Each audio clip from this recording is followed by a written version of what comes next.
Do you honestly believe the U.S. government, this current U.S. government hates black people? Well, the current U.S. government system is of the same system and same structure that it's always been. And it's, we can call it mislike, we can call it antipathy, but regardless, there is a difference in how the government treats and addresses black people or Africans in America in the way they do other Can you give me a couple America. examples?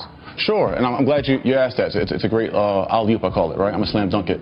So if your audience, right, who are probably going crazy right now, this guy, said these things, the government hates black people. I want everyone to look up things like the war on drugs, which has targeted black people, mass incarceration. The FBI director, James Comey himself, and the New York head of police also said the origin of policing came from slave catching.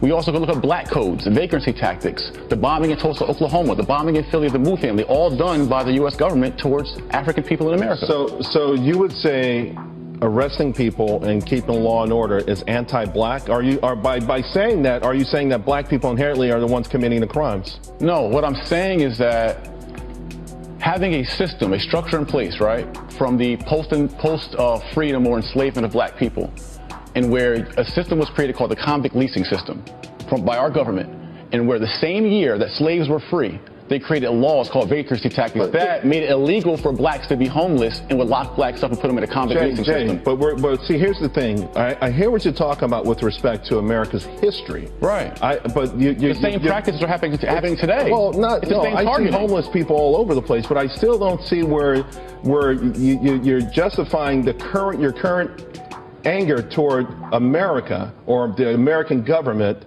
I can see you being upset about what may have happened in the past, but you cannot say it's occurring. Of course it's changed. The fact that you're in this studio right now talking the way you are is the best proof in the world that it's changed. The fact that the 13th Amendment still says slavery was abolished except you commit a crime says that things are still the same. And when you have inmates working in prison, majority of whom are Africans in America, who are making 20 and 30 cents a day. Jay, why are the majority of people in prison of African descent?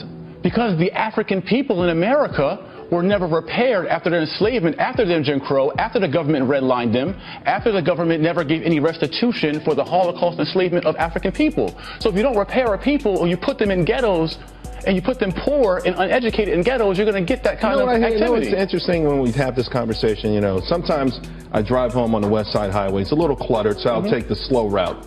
And I drive through some of my old neighborhoods that I lived in throughout Harlem. And I see them now, and they're becoming what they call gentrified. So it's the same neighborhood, the same buildings, but less graffiti, less garbage on the street. So what makes a ghetto? Not the buildings, not the neighborhood, right? Correct. Right. So the way people treat the buildings in the neighborhood makes it a ghetto. Who can you blame that on other than the person in the mirror? There's two accountabilities. There is self-accountability for Africans in America, that we have to repair ourselves because of the trauma that we suffered. But I liken it to if you take someone who was kidnapped, right, or a woman or a man who was molested for several years, and then they're pushed out of the house that they were molested in, and then they go out in the streets and they're promiscuous. You blame them for being promiscuous, but you don't blame the person who caused the trauma. Yeah, it's a stretch. See, it's not a stretch. It's a stretch. Was there or was there not? So if there was never trauma for this kind of treatment, right? I'm talking about the human rights violations of Africans. We're talking about the individual, not the history. One thing, I got to tell you something. They come together, King. They don't. They come together. If they did, if there wasn't a need for repair of people, then the Japanese Americans wouldn't have been repaired or had restitution after their 2 years internment camps in America. Or the Jewish Germans wouldn't have gotten repair. Are you saying all it would take in your mind then is some sort of restitution check from the government? I didn't say check. No, well, you're saying some sort of restitution. Repair aid, restoration. Let me tell you something. There are no black people in America right now who were ever slaves. Not a single one. Right. There are no white people in America at this point who were ever slave owners. Correct. Okay. But is there not residual effects of that? The overwhelming majority. Are there no residual effects of that? Not for the average person on either side. Is there no long-lasting trauma? Not for the average person for the either side. How did the black people get into the ghettos you talked about? You have to escape Did the government not redline black people, put red lines on the map? Google it if you don't know, King. The government put black people into ghettos through redlining. That created it.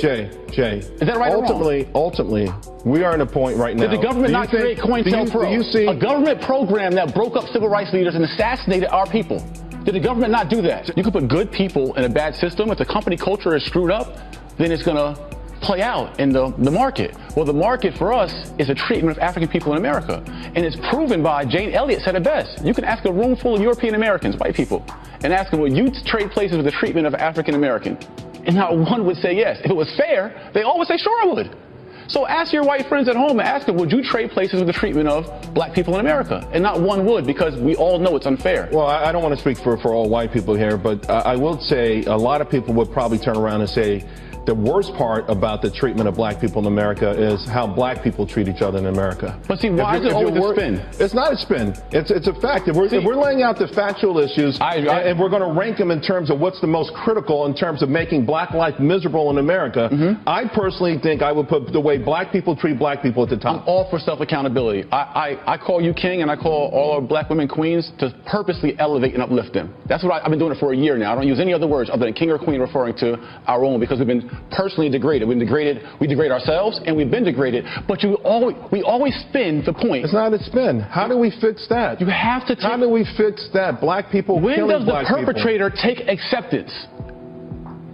Right? You want the victim to take acceptance, but when does the perpetrator, the government who created this system, not the government, that has abused and traumatized the people? Not the government. I'm talking about the young brothers who are going to kill each other this weekend all across this country. I know what you're talking about. I'm okay with self-accountability. Killing each other? No, I'm okay with self-accountability. How do you fix that then? How do we fix that? It's through our repair curriculum. Right now, we're repairing ourselves by unifying ourselves. I have a solution for us.